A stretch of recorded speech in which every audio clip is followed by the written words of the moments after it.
Hello, my name is Amanda Harrison. I'm a pilot. I fly vintage aeroplanes similar to the one that Amy flew. When I was learning to fly, I saw a tiger moth, which is very similar to the gypsy moth. It's the next version up. I looked at it and it was just amazing. And I bounded over, and the owner very kindly gave me a quick flight in it. And he said two things. You've got to learn how to start it because it's hand swung with the propeller, and you've got to learn the history of it. And it was the history that took me towards Amy.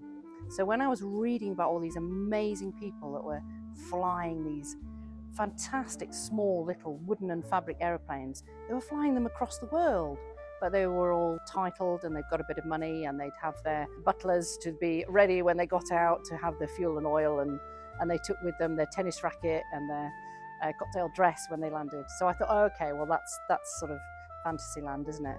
And then I read a book about Amy Johnson, and Amy Johnson was a secretary. And I thought, wow, this is a real human being with a real life. And somewhere in my little brain, there was a little spark. And Amy Johnson's catchline was, if I can, you can.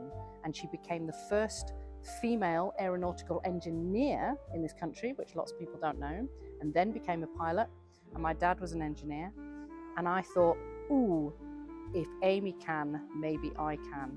And she achieved so much. She went on to do gliding. She went on to be a pilot in the Second World War. She did lots more flights across to Russia, down to Africa, but she still had problems that we all have. So she really inspired me of the fact that with all of that going on in her life, she still achieved stuff.